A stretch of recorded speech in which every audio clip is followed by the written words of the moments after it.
साथियों नमस्कार, मैं हूं दलवीर सजवान और एक बार फिर से स्वागत है आप सभी का डेडिकेशन हब के इस ऑनलाइन सेशन में। तो साथियों पिछले वीडियो सेशन में हमने जो आपके बाज बहादुर चंद थे, जो आपके 50वें नंबर के शासक थे, वहां तक कंप्लीट इन्फॉर्मेशन आपको प्रोवाइड करवा ली थी। तो आज के इस वीडियो सेशन से हम उद्योग चंद से शुरू करेंगे और जितने चंद शासक इस वीडियो सेशन में आ सकते हैं उन सभी को डिस्कस किया जाएगा। तो साथियों आपको खाली एक काम करना है यार कि इस वीडियो को मैक्सिमम अमाउंट में शेयर करना है, क्योंकि आप जब इस वीडियो को ज्यादा शेयर करेंगे तभी हमें आगे वीडियो बनाने के लिए मोटिवेशन मिलता रहेगा। तो चलिए ज्यादा देर नहीं करते हैं और वीडियो को शुरू करते हैं। अब दोस्तों बाज बहादुर चंद की मृत्यु हो गई थी 1678 ईस्वी में और उसके बाद जो उसका बड़ा बेटा है उद्योग चंद यह गद्दी पर आसीन हुआ और 1678 ईस्वी से 1698 ईस्वी तक कुमाऊं की धरती पर शासन किया। अब दोस्तों पिछले वीडियो सेशन में मैंने आपको बताया था कि 1670 ईस्वी में बाज बहादुर चंद ने किस पर अटैक किया था, तो बधानगढ़ क्षेत्र यानी कि गढ़वाल क्षेत्र पर अटैक किया था। तो इसके बाद ये एक पैटर्न से सेट हो गया कि इसके बाद जो भी चंद राजा गद्दी पर आसीन होगा ये सबसे पहले किस पर अटैक करेगा, तो गढ़वाल पर अटैक करेगा। तो इस समय जो इसका समकालीन शासक था ये था आपका फतेहपति शाह। अब दोस्तों इतिहास में थोड़ा पीछे चलते हैं तो जो बाज बहादुर चंद का जो समकालीन शासक था ये था आपका पृथ्वीपति शाह, और पृथ्वीपति शाह की जो मृत्यु हो जाती है ये हो जाती है 1667 ईस्वी में। और इसका केवल एक ही पुत्र था जिसका नाम था आपका मेदिनी शाह। तो मेदिनी शाह का भी राजा बन ही नहीं पाया क्योंकि मेदिनी शाह को पहले ही पृथ्वीपति शाह के द्वारा घर से निकाल दिया गया था। लेकिन मेदिनी शाह की शादी हो गई थी और वो किसके साथ हुई थी, तो रानी कटौची के साथ हुई थी। तो थोड़ा आपको ये ध्यान रखना है ये वाला पॉइंट। तो पृथ्वीपति शाह ने मेदिनी शाह को घर से निकाल दिया था। निकाला क्यों था, क्योंकि इसके पीछे बहुत बड़ी कहानी है जिसमें सुलेमान सिकोह ने गढ़वाल में शरण ली थी और मेदिनी शाह ने किसको भेंट कर दिया था, उसको तो औरंगजेब को भेंट कर दिया था। इसलिए मेदिनी शाह को क्या कर दिया था, निकाल दिया था। और 1662 ईस्वी में मेदिनी शाह की भी मृत्यु की खबर औरंगजेब द्वारा वहां पर दे दी गई थी। लेकिन मेदिनी शाह अपने शासनकाल में एक कार्य कर लेता है। अब ये कार्य क्या था, अब जो ये मेदिनी शाह रहता है ये डोटी का जो राजा मतलब नेपाल का जो राजा रहता है देवपाल, तो देवपाल के साथ क्या कर देता है, एक संधि कर देता है कि भैया कुमाऊं में जो भी राजा आएगा तो हम दोनों ओर से आक्रमण करेंगे। कुछ इस तरीके की संधि थी मेदिनी शाह और देवपाल के बीच, और इसी संधि पर बाद में अमल करेगी रानी कटौची। इंपॉर्टेंट पॉइंट है। और रानी कटौची और देवपाल मिलकर किस पर अटैक करेंगे, तो उद्योग चंद पर अटैक करेंगे। अभी हम इस पर आने वाले हैं, क्योंकि दोस्तों जो आपका ये फतेहपति शाह है इसकी उम्र जिस समय 1667 ईस्वी में पृथ्वीपति शाह की मृत्यु हुई थी उस समय इसकी उम्र मात्र 5 वर्ष थी। तो आपको थोड़ा ये ध्यान रखना है, 5 वर्ष थी। तो 1678 ईस्वी में जिस समय उद्योग चंद भी गद्दी पर बैठता है तो उस समय इसकी उम्र कितनी है, तो इस समय मात्र इसकी उम्र है 16 वर्ष। तो ये शासन के बड़े बड़े फैसले तो नहीं ले सकता है। तो इसकी जो संरक्षिका के रूप में कार्य कर रही है गढ़वाल क्षेत्र में कटौची कर रही है, और यहाँ पर जितने भी अभियान होंगे ये कटौची के नेतृत्व में ही होंगे। तो चलिए इन अभियानों को अब समझ लेते हैं। अब दोस्तों 1678 ईस्वी में जैसे ही उद्योग चंद गद्दी पर बैठता है वैसे ही गढ़वाली सेना के द्वारा दोरा पर अटैक कर लिया जाता है। अच्छा, दोरा से तात्पर्य है द्वाराहाट से। और आपसे ये भी पूछा जा सकता है कि द्वाराहाट को दोरा किस में कहा गया है, तो किस में कहा गया है, आपने लक्ष्मी चंद इससे पहले राजा पढ़ा है तो लक्ष्मी चंद का जो मूनाकोट अभिलेख है इसमें क्या कहा गया है, द्वाराहाट को दोरा कहा गया है। ये पॉइंट आपको थोड़ा ध्यान रखना है, लक्ष्मी चंद का मूनाकोट अभिलेख। इसके बाद दोस्तों क्या होता है कि जो उद्योग चंद होता है बड़ा ही संघर्ष करता है द्वाराहाट में, और जो गढ़वाली सेना है यहाँ पर गढ़वाली सेना को पराजित कर देता है। और इसमें उद्योग चंद का जो बहादुर सेनापति मूसा सिंह रहता है ये क्या हो जाता है, शहीद हो जाता है। तो मूसा सिंह की यहाँ पर क्या हो जाती है, मृत्यु हो जाती है। लेकिन द्वाराहाट विजय के बाद क्या हो जाता है, गढ़वाली सेना को वापस भेजने में कामयाब हो जाता है। कौन, तो उद्योग चंद कामयाब हो जाता है। इसके बाद दोस्तों साल आता है 1683 और 1683 में उद्योग चंद अपने राज्य की सुख समृद्धि के लिए प्रयागराज जाता है और प्रयागराज में दुआ कर रहा होता है और गंगा स्नान भी कर रहा होता है। तो इसी का फायदा उठाकर जो डोटी का राजा रहता है देवपाल, तो देवपाल इसका फायदा उठाकर जो आपका चंपावत वाला एरिया है यहाँ पर कब्जा कर लेता है और काल नदी के ओर जितने भी यहाँ पर क्षेत्र रहते हैं उन पर अपना कब्जा जमा लेता है। और आनंद फानन में जो आपका उद्योग चंद है ये वापस कहाँ आता है, अल्मोड़ा आता है और एक सुदृढ़ सेना का निर्माण करता है ताकि देवपाल को सबक सिखाया जा सके। लेकिन जैसे ही देवपाल को पता चलता है कि भैया उद्योग चंद वापस आ गया तो ये देवपाल कहाँ भाग जाता है, वापस से डोटी भाग जाता है अपनी ग्रीष्मकालीन राजधानी। और ग्रीष्मकालीन राजधानी इसकी क्या है, अजमेरगढ़। तो अजमेरगढ़ में जैसे ही ये भाग जाता है तो वैसे ही ये जो उद्योग चंद है इसका पीछा करते करते कहां पहुंच जाता है, अजमेरगढ़ पहुंच जाता है। और अजमेरगढ़ में बहुत ज्यादा मात्रा में लूट खसोट कर लेता है। लेकिन जैसे ही देवपाल को पता चलता है कि भैया ये अजमेरगढ़ भी पहुंच गया तो वैसे ही अपनी शीतकालीन राजधानी और ऊपर चले जाता है जिसका नाम है जुराइल दीपाइल। तो जुराइल दीपाइल में चला जाता है देवपाल। तो कुछ दिन तक यहाँ पर उद्योग चंद काफी ज्यादा मात्रा में लूट खसूट करता है और उसके बाद क्या आ जाता है, वापिस आ जाता है कहाँ, अपने वाले क्षेत्र में। और दोस्तों सबसे इंपॉर्टेंट पॉइंट है कि इस अभियान में उद्योग चंद द्वारा अपना एक बहादुर सेनापति खोया गया जिसका नाम था हिरू देवबा। आपको थोड़ा ध्यान रखना है, आप थोड़ा इनके सन को याद रखेंगे। देखो 1678 ईस्वी में कौन मर गया था, मूसा सिंह मर गया, और 1683 ईस्वी में कौन मर रहा है, तो ये आपका मर रहा है हिरू देवबा, बहादुर सेनापति है इसका। अब दोस्तों इससे पहले आपने पढ़ा था कि चंद वंश का पहला ऐसा शासक जिसने डोटी पर अभियान किया था, यह था आपका भारती चंद, जो आपका 35वें नंबर का राजा था। तो भारती चंद बड़ा ही इंपॉर्टेंट राजा है हमारे लिए।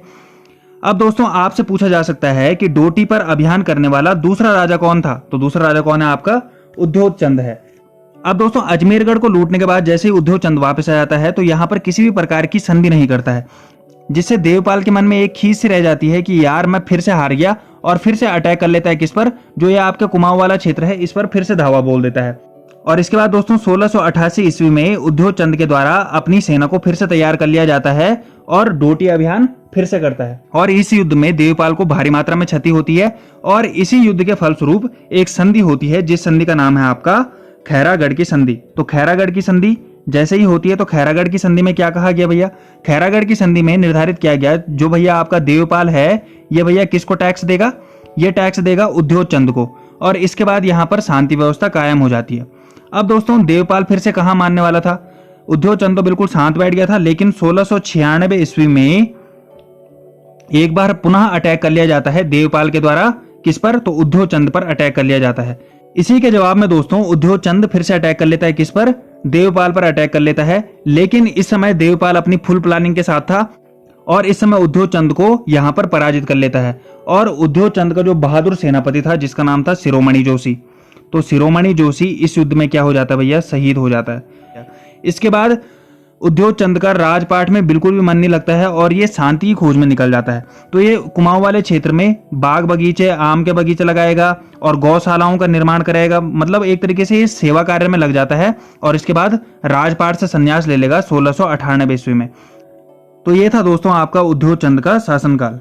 अब दोस्तों जल्दी से इसकी डिटेल ले लेते हैं। तो जैसे मैं आपको बता रहा हूँ कि इसका समकालीन शासक कौन था, तो फतेहपति शाह था और 1678 ईस्वी में पवार राज्य के बधानगढ़ क्षेत्र पर इसने कब्जा कर दिया था और इसमें इसका सेनापति मेसू शाह मारा गया था। तो इंपॉर्टेंट पॉइंट है, आपको थोड़ा ध्यान रखना है, कब मरा था, 1678 ईस्वी में।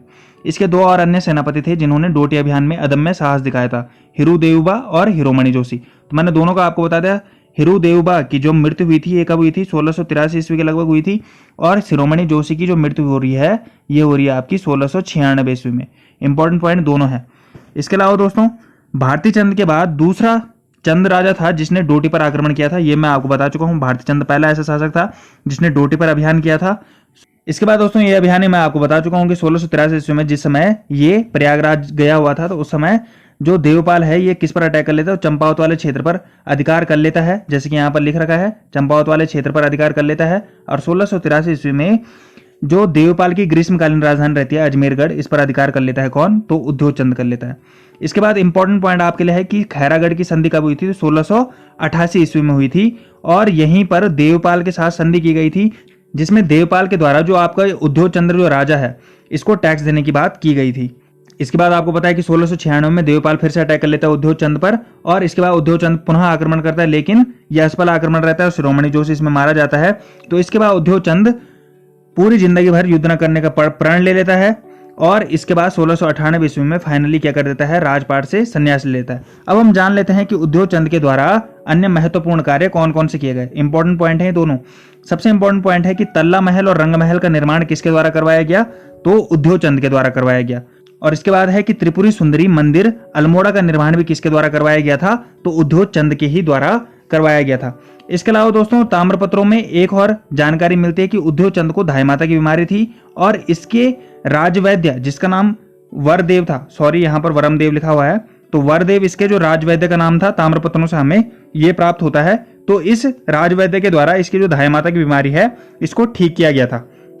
और दोस्तों इसके अलावा इसमें जो इंपॉर्टेंट पॉइंट आपके लिए है कि इसी के काल में जो मराठा राजकवि मतीराम था ये चंद दरबार में आया था। वैसे दोस्तों ये फतेहपति शाह के राज दरबार में काफी समय में रहा था और फतेहपति शाह का राज दरबारी भी रहा था मतीराम। आपने पढ़ा होगा वृहद कौमुदी ग्रंथ की रचना किसने की है? तो मतीराम ने की है। तो ये फतेहपति शाह का राज दरबारी था, लेकिन किसके दरबार में भी आया था? तो उद्योग चंद के दरबार में भी ये आया था। अब दोस्तों उद्योग चंद के शासनकाल के बाद जो उसका बड़ा पुत्र है ज्ञानचंद, ये राजा बनता है 1698 ईस्वी से, और 1708 ईस्वी तक ये क्या करेगा? कुमाऊं की धरती पर शासन करेगा। अब देखिए दोस्तों यहाँ पर क्या है, चंदों की पुरानी परंपरा है। जैसे कि मैंने आपको बताया था कि बाज बहादुर चंद से परंपरा शुरू हो गई है। तो जैसे ही कोई राजा बनेगा वैसे ही किस पर अटैक करेगा भैया? तो गढ़वाल वाले क्षेत्र पर अटैक करेगा।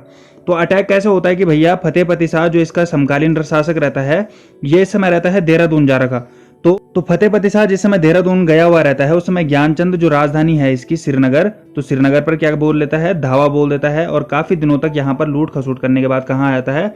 वापस आ जाता है। तो इसी का बदला लेने के लिए फतेहपति शाह के द्वारा पाली परगने को यहाँ पर लूटा जाता है। इंपॉर्टेंट पॉइंट है दोस्तों। इसके बाद दोस्तों अगले ही वर्ष 1699 ईस्वी में जो आपका ज्ञानचंद रहता है, इसके द्वारा बधानगढ़ क्षेत्र पर विजय प्राप्त की जाती है, और बधानगढ़ क्षेत्र में जो एक आपकी नंदा देवी की जो स्वर्ण प्रतिमा रहती है उसको यहाँ पर लाया जाता है, और एक मंदिर बनाया जाता है अल्मोड़ा में, और अल्मोड़ा में इस मूर्ति को स्थापित किया जाता है। तो आज भी आपसे पूछा जाता है कि नंदा देवी मंदिर कहाँ स्थित है? तो अल्मोड़ा में स्थित है। तो जो इस मंदिर में स्वर्ण प्रतिमा है, इसको स्थापित किसके द्वारा करवाया गया है? तो ज्ञानचंद के द्वारा स्थापित करवाया गया है। इसके बाद दोस्तों मोस्ट इंपॉर्टेंट पॉइंट है कि दुधौली का युद्ध किस किस के बीच हुआ और कब हुआ था? तो फतेहपति शाह और ज्ञानचंद के बीच हुआ था, और कब हुआ था? 1703 ईस्वी में। आपको थोड़ा ये ध्यान रखना है। इसके बाद दोस्तों 1704 ईस्वी में इसके द्वारा डोटी अभियान करने की सोची गई थी, सिर्फ अभियान किया नहीं गया था। लेकिन जैसे ही डोटी अभियान करने का इसने प्रण लिया, वैसे ही देवपाल को पता चल गया कि भैया डोटी अभियान ये करने वाला है, और देवपाल इसकी सेना को कहां पर रोक देता है? तो जो तराई वाला क्षेत्र रहता है, जो आपका आज का उधम सिंह नगर है। तो लेकिन जो ज्ञानचंद की सेना रहती है, ये देवपाल की सेना पर यहाँ पर क्या हो जाती है? भारी पड़ जाती है, और देवपाल वापस कहाँ चला जाता है? तो डोटी चला जाता है। लेकिन इस अभियान में सफलता के बावजूद जो ज्ञानचंद के सैनिक थे ये मलेरिया ग्रसित हो गए, क्योंकि जो ये तराई वाला क्षेत्र है इस समय यहाँ पर मलेरिया का प्रकोप बहुत ज्यादा फैल रहा था। तो जितने भी सैनिक थे इनको मलेरिया हो गया, और ज्ञानचंद जीतने के बाद भी क्या हो गया भैया? यहाँ पर हार गया। तो इस तरीके से इसका शासनकाल बड़े ही उतार चढ़ाव वाला रहा है, और पूरी जिंदगी भर इसने संघर्ष किया है, कभी गढ़वाल शासक फतेहपति शाह के साथ, और कभी देवपाल के साथ, और कभी बीमारी के साथ। और 1708 ईस्वी में इसकी मृत्यु हो जाती है। और अन्य महत्वपूर्ण कार्य जो इसके द्वारा किए गए हैं, तो एक ही इंपॉर्टेंट कार्य है, इसको भी थोड़ा आपने याद रखना है कि कत्यूर घाटी में बद्रीनाथ मंदिर किसके द्वारा स्थापित किया गया था? तो आपका आंसर क्या हो जाएगा? तो ज्ञानचंद हो जाएगा। इसके बाद दोस्तों जो नेक्स्ट राजा है आपका, यह है आपका जगतचंद। बहुत ही इंपॉर्टेंट राजा है। अब दोस्तों 1708 ईस्वी में जगतचंद क्या बनता है? राजा बनता है, और 1720 ईस्वी तक शासन करता है। केवल 12 वर्ष का कार्यकाल है, लेकिन जनता इसे इतनी ज्यादा खुश थी, तो इसीलिए इतिहासकार इसके शासनकाल को कुमाऊं का स्वर्णकाल मानते हैं। इंपॉर्टेंट पॉइंट है आपके लिए। इसके बाद दोस्तों इसके शासनकाल के समय जो आपका दिल्ली का शासक था, ये बहादुर शाह प्रथम था। बहादुर शाह द्वितीय नहीं था, बहादुर शाह प्रथम था। आपको थोड़ा ध्यान रखना है, क्योंकि 1707 ईस्वी में किसकी मृत्यु हो गई है? औरंगजेब की मृत्यु हो गई है। तो बहादुर शाह प्रथम को कीमती पहाड़ी वस्तुएं भेंट किसके द्वारा की गई थी? तो जगतचंद के द्वारा की गई थी। इसके बाद दोस्तों जुआरियों पर कर लगाने वाला पहला चंद शासक भी कौन था? तो ये भी आपका कौन था? जगतचंद था। इंपॉर्टेंट पॉइंट है, आपको थोड़ा ध्यान रखना है। और 1720 ईस्वी में इसकी मृत्यु चेचक के कारण हो गई थी। तो आपसे डायरेक्ट क्वेश्चन पूछा जा सकता है कि चेचक रोग के कारण किस चंद शासक की मृत्यु हुई है? तो आपका आंसर क्या हो जाएगा? तो जगतचंद हो जाएगा। और दोस्तों 1720 ईस्वी में इसकी मृत्यु के बाद जो इसका बड़ा पुत्र रहता है देवीचंद, ये शासन की बागडोर संभालता है, और यहीं से चंद शासन काल का अवनति काल शुरू होता है। तो साथियों इस वीडियो सेशन में हमने जगतचंद तक जितने भी कुमाऊं में चंदवंशीय राजा हुए हैं उनके बारे में कंप्लीट इन्फॉर्मेशन ले ली है।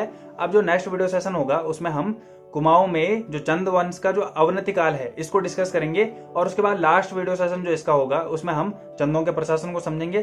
तो चलिए बहुत बहुत धन्यवाद आपका, इस वीडियो को आपने अंत तक देखा। मिलते हैं आपको नेक्स्ट वीडियो सेशन में।